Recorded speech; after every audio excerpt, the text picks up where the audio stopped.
نحمده ونصلي على رسوله الكريم اما بعد اعوذ باللہ من الشیطان الرجیم بسم اللہ الرحمن الرحیم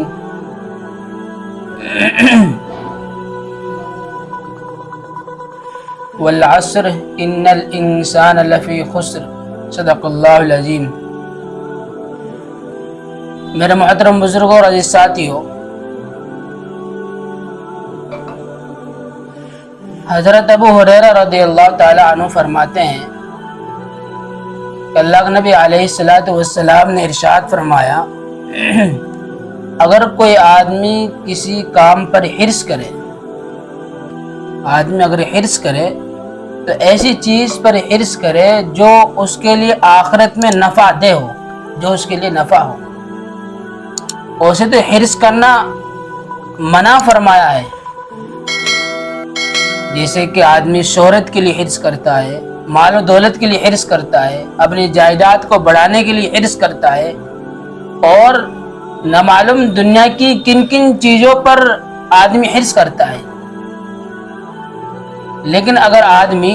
نیک کام پر حرص کرے، مثلا کسی کو دیکھتا ہے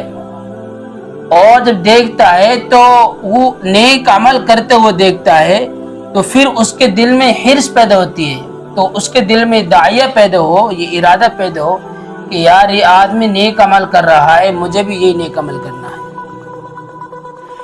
یہ آدمی نیک عمل کر رہا ہے، مجھے بھی ایسے نیک عمل کرنا ہے۔ تو اس چیز پر وہ آدمی ابھرے اور اس چیز پر وہ اپنے ارادے کو پختہ کرے، تو یہاں اللہ تبارک و تعالیٰ نے کہا کہ ایسی چیز پر حرص کرنا یہ آپ کے درجوں کو بڑھاتا ہے۔ دنیا کی حرص کو اللہ تبارک و تعالیٰ نے منع فرمایا ہے۔ حضرات صحابہ کرام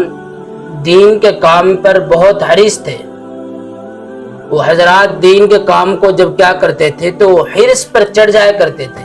اتنے حریص تھے دین کے کام پر۔ دنیا کے اندر آج تک کسی خواہش مکمل نہیں ہوئی ہے کہ اگر آدمی چاہے کہ میری فلاں خواہش مکمل ہو جائے، فلاں خواہش مکمل ہو جائے، دنیا تو خواہشات کو پورا کرنے کے لیے ہے ہی نہیں ہے، اصل آخرت ہے۔ چاہے کتنے بڑا مالدار ہو، کتنے بڑا غنی ہو، کتنے بڑا آفیسر ہو، اگر آپ اس سے یہ پوچھو گے کہ بھائی آپ کی خواہشات مکمل ہو رہی ہیں یا نہیں ہو رہی ہیں،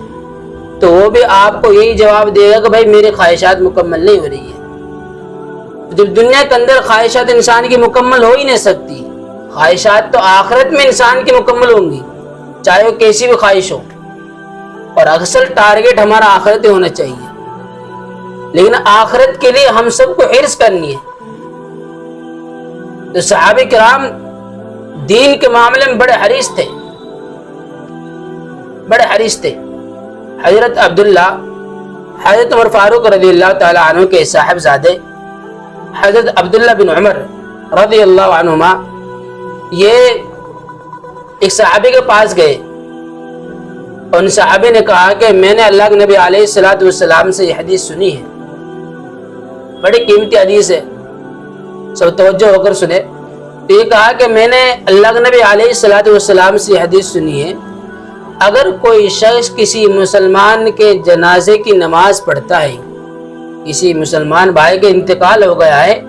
اگر اس کی نماز جنازہ پڑھتا ہے تو اس کو ایک قیرات ملتا ہے، ایک قیرات ملتا ہے،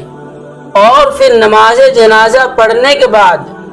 اس کی تدفین میں شامل ہوتا ہے، اس کے دفن میں شامل ہوتا ہے، تو اس کو 2 قیرات ملتے ہیں۔ کیا ملتا ہے؟ 2 قیرات ملتے ہیں۔ اور یہ قیرات اللہ کے نبی علیہ السلام نے بتلایا کہ یہ قیرات احد پہاڑ سے بھی زیادہ بڑا ہوگا۔ پہلے وہاں ایک سونے کے سکہ ہوا کرتا تھا جو بڑا قیمتی ہوا کرتا تھا، تو اس کی مثال اللہ کے نبی علیہ السلام نے دی تھی،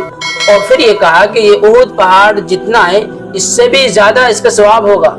اور پھر دنیا والا قیرات نہیں ہے بلکہ آخرت والا قیرات ہے۔ اس کو بیان نہیں کہہ سکتا، اس کی عظمت شان کو بیان نہیں کہہ سکتا کہ اللہ تبارک و تعالیٰ آخرت میں کتنا ثواب دیں گے، کچھ نہیں پتا۔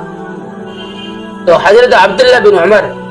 جو حضرت عمر فاروق رضی اللہ تعالیٰ عنہ کے لڑکے ہیں، تو انہوں نے کہا کہ یا اللہ میں نے کتنے قیرات چھوڑ دیے، کتنے ثواب میں نے ضائع کر دیا۔ تو یہ حضرات اتنے حریص تھے دین کے کام پر کہ یہ ایک دوسرے سے بڑھ چڑھ کر حصہ لیا کرتے تھے۔ اس لیے ایک صحابی اللہ کے نبی علیہ الصلوۃ والسلام کی مجلس میں آئے اور پھر انہوں نے سوال کیا کہ اللہ کے نبی، یہ جو بڑے بڑے صحابہ کرام ہیں جو مالدار ہیں، یہ تو ہم سے کیا کہیں نیکیوں میں بڑھ گئے، یعنی کہ ان کے پاس دولت ہے، یہ صدقہ بھی دیتے ہیں، خیرات کرتے رہتے ہیں، اور ہم غریب لوگ ہیں، ہمارے پاس کوئی مال دولت نہیں کہ ہم صدقہ کریں، خیرات کریں، تو پھر ہم تو ان سے پیچھے ہیں، یہ تو ہم سے ثواب میں آگے بڑھ جائیں گے۔ اللہ کے نبی علیہ الصلوۃ والسلام نے یہ فرمایا ہے کہ آپ کو ہر نماز کے بعد یہ عمل کرنا ہے کہ 33 مرتبہ سبحان اللہ اور 33 مرتبہ الحمدللہ اور 34 مرتبہ اللہ اکبر کہنی ہے۔ جب آپ یہ عمل کریں گے تو آپ حضرات جو غریب لوگ ہیں، جو بیچارے مالدار نہیں ہیں، تو وہ جو مالدار لوگ صدقہ خیرات کرتے ہیں ان کو ثواب ان کو ملتا ہے،